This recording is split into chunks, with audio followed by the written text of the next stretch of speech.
Hey there, guys. How's everybody doing today? We're going to be talking about some fabulous stuff today on acting from all angles. We're going to be talking about another one, biting the dust, kind of, sort of. We're actually going to be talking about, the subject is, help, my kid wants to be an actor. What do I do? So we're going to be talking about that and a couple of other things along with that. If you were ever a kid who heard that from your parent, this might help you as well.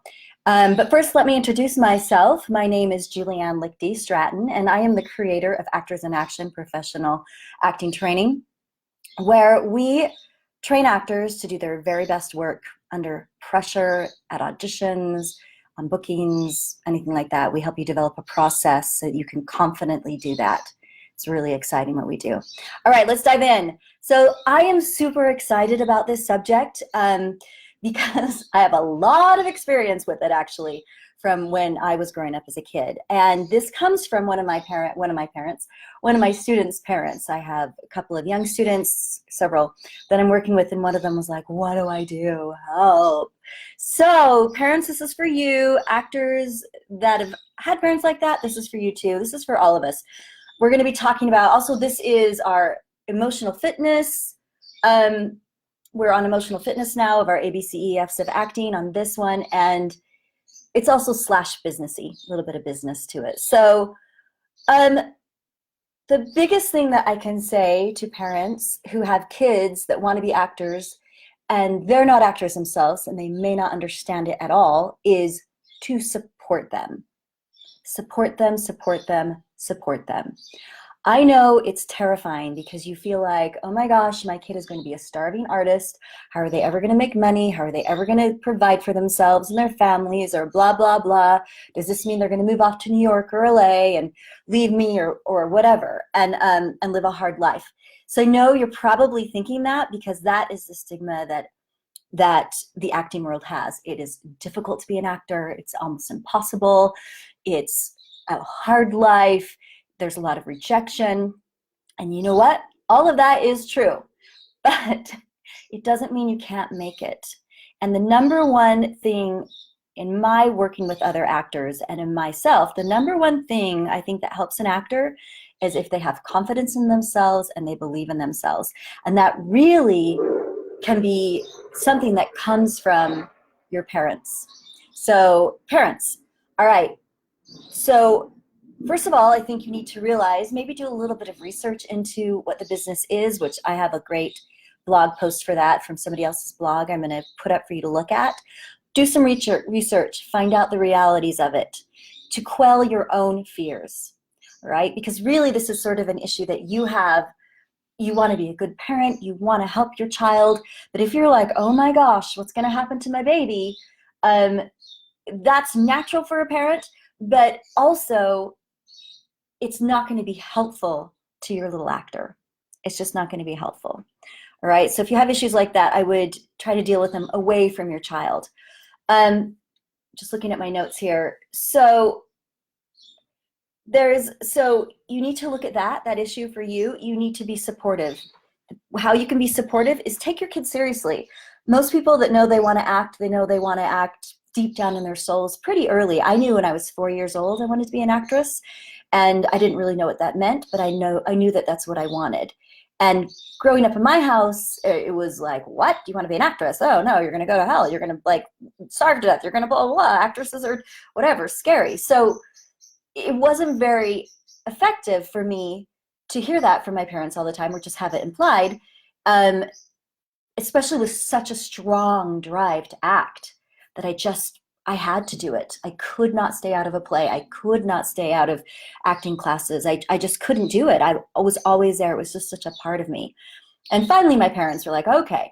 But had in the formative years, they've been like, yeah, great. Let's get you into acting classes. How can we get you into plays? I mean, they didn't like tell me I couldn't audition and I couldn't do stuff, but it was sort of, yeah, that's great. You can do that now. But when you grow up, you're going to get smart and be a physical therapist or whatever. So take that seriously with them, listen to them, and then do everything you can to make this possible for them. Then I'm going to tell you what you can do. The best thing you can do is get them into great training. get them in a really good class, and be selective. You don't want to get them in a junky class. It's not going to teach them good stuff and get them in bad habits. You want to get them in a good class that they can learn audition skills, that they can learn how to have technique, that they can learn how to be in touch with themselves, they can learn how to use their voice. So get them in there. It's just like the kids that their parents, put them in ballet. Some of those kids turn out to be professional ballerinas, and that's great. They start when they're 8, when they're 5. They have all this time. If you start your child, thank you, I'm getting a thumbs up for that. Yeah, if you start your child young and you support them, they are going to have an advantage over so many other actors. If they are feeling like this is a good thing, yeah, it might be hard, but I've got support and I can do it. And if they have those skills starting off young, it's going to be amazing. It's going to be amazing. So do that. Teach them financial responsibility. Start teaching them, how does money work? How do you spend? What is another thing you can develop, other skills you can develop to help supplement your acting income while you're doing it, but not like you have to be a physical therapist or a doctor and then you can, whatever. The worst one, I think, is when kids want to be actors and their parents are like, well, maybe you should be a lawyer because then you can act in the courtroom. And the thing is if kids really want to be actors, they're going to do it anyway. It's just like with everything else with kids, right? If they really want to be actors, they're going to do it. If they don't, if it is a phase, they're going to let it go. And maybe they will end up going to law school. They'll decide for themselves, I like acting, but I want to use my brain in a different way. I want to help people in a different way. So trust it. Just trust them. Manners. They need to be taught manners. It's respect for others, especially the young ones. No fidgeting. That's one thing that when I work with kids, they fidget, they go into auditions, they're pulling at their shirts and they're, doing all this stuff. Teach them just to be relaxed and be able to be with other adults and with adults and with other kids and just be relaxed and have manners. You don't want to take a kid to the audition and have them climbing on the couches and jumping up and down and screaming.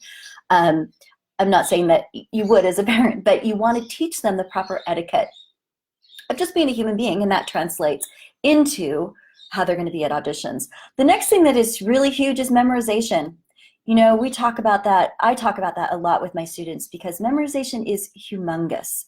If you can't memorize quickly, let me say it this way, if you can memorize quickly, you are going to have a huge advantage over so many other people. And memorization is just a skill. It is a skill that you can learn how to do. And I have lots of different memorization techniques, which I could actually talk about at another time. So if you want to know what those are, just get in touch with me and I can let you know. But even start them out, memorize the grocery list. Start them out young. Memorize the times tables. Do different things that work on memorization. That's really, really important.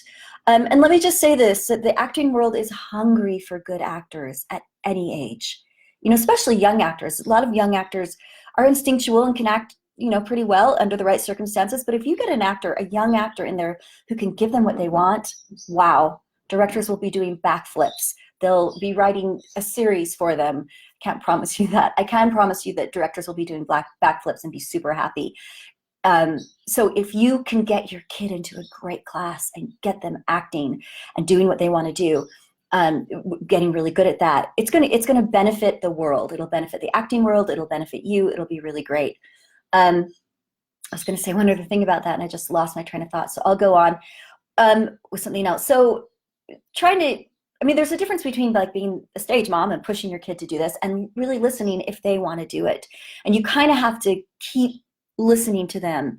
And maybe you might have to encourage them too, because sometimes it gets hard. Like in ballet class, I took ballet when I was little, and I remember I wanted to quit after the first couple of weeks because it was hard. My mom was like, no, you're going to stay. Same thing with piano. You need to have that discipline of let's keep doing it. I know you enjoy this, but don't push them. It's a fine balance. I know, just as all parenting is, isn't it? So the last thing I'm going to say about this is, why do they want to act? Or why do you want them to act? Or why do they want to act? Is it for fame and fortune? Is it because they just love it? Because fame and fortune, that's a fun goal and that's great, but it doesn't happen to a lot of actors. Not that success doesn't happen. Success can happen, but success for an actor doesn't necessarily mean winning an Oscar. It means making a living acting. It means being fulfilled from your work and getting money from it. So if your kid's thinking about, I want to be rich and famous, that's great, that's fun. But nurture the part of them that wants to act for the love of acting and for the service that we're doing. Because actors really are, we're the shaman, one of the shamans, artists are shamans. We help feed the world emotionally. We help artistically feed the world. We help inspire people and make life worth living. So it's really actually a very important thing that we're doing. It's pretty much like being a doctor. So, you know, just get over it. It's basically like your child's being a heart surgeon, and they may get to play one on TV. So that's really cool. Let's move to actors who were in that spot of not being supported by your parents. I know there's probably a ton of us out there. I know I was. Like I said, I love my mom and dad. They were great. They were fabulous. They just were not actors and had no clue what to do with me. And if you feel that way, I'm sorry, but there are remedies. There's things you can do. You know that it really undermines your confidence, right? And it makes you like, I mean, it's hard enough to go to an audition and to pull your, you know, let yourself out there and really be tapped into what you're doing and in the moment, that kind of stuff. That's hard enough. But then if you have this vulture voice going, oh, you shouldn't be doing this. You should be going to law school. You should be trying to be a doctor. You should be blah, blah, human resource. It's more convenient. It's more practical. That's not going to help you. So you've made the choice to be an actor. Awesome. That's great. Let's totally embrace it. So there's a couple of things I'm going to suggest that you can do to get those voices out of your head so that you can just act and put that energy into acting. The first thing I would suggest is if you have a lot of blocks like that, therapy is not a bad idea. I am not a therapist. I'm not a doctor. I cannot tell you to do that, but there's lots of different people in the professional world of therapy that can help you. So find a great therapist to work with if you haven't already. If you have anxiety issues, work with somebody who deals with anxiety. If you have blocks, work with somebody who has blocks. So go ahead and do that. You deserve it. The next thing is self-compassion. I did a blog post on that just a couple of weeks ago, and it's a great way to learn to love yourself and accept yourself as you are and with these voices, and it helps stuff just go away. Helps get rid of those blocks, helps you to listen to yourself more, the good part of yourself that's like, you can do this, you have something to give. And I have a blog post about that I will link below. The third thing you can do is build a strong network. So maybe your parents are still like, I wish you were a lawyer, not, you know, blah, blah, blah, or whatever. That's fine. They're your parents. You know, you got to put up with that and try to love them, be compassionate. Build a strong network of support for yourself. Find people that love you and other actors, other artists, people that champion you. Have that support network. So if you have to go home for Thanksgiving and your parents are, you know, barking at you or whatever, you have other people that you can turn to and nurture and grow that. And then also you can just accept that your parents may never be on board with this.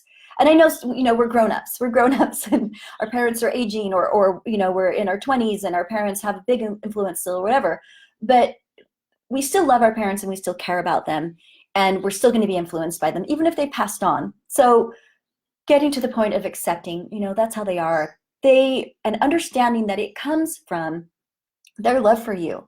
They're just afraid that you're not going to be able to support yourself. They're afraid you're going to be starving in an alley living under a bridge.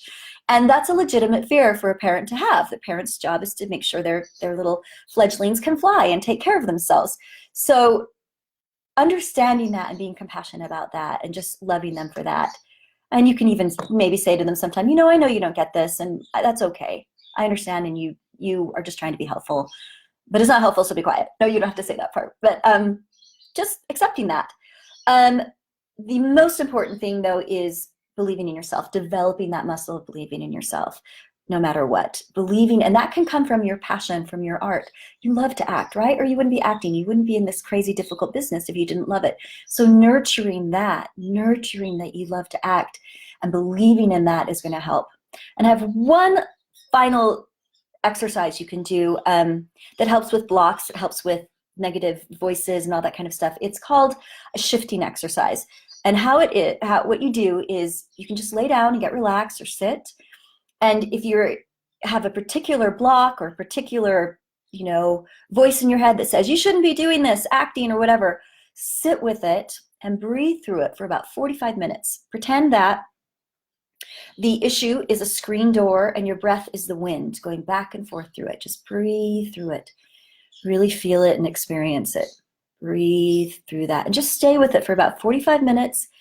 And then, you know, open your eyes and stand up and go about your day and notice if that shifts anything in you. It should shift. It might take a couple of sessions with that if it's really deep, but it's an excellent exercise to get through anything with that.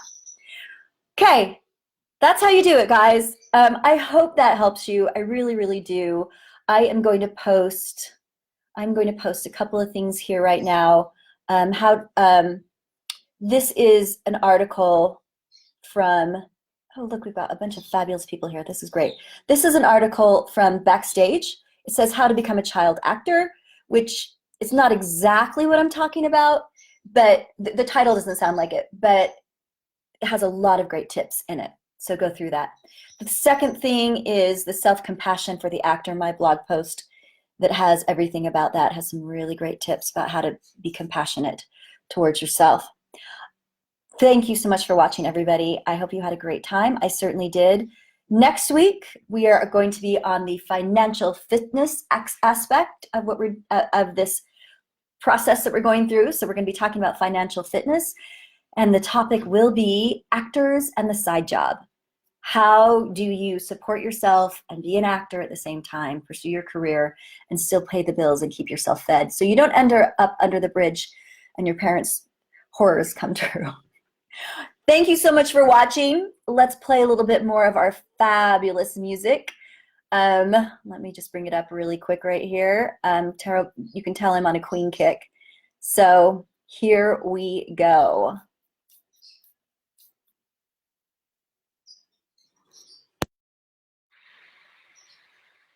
Oh, we're not going to have music. Dag nabbit, why not?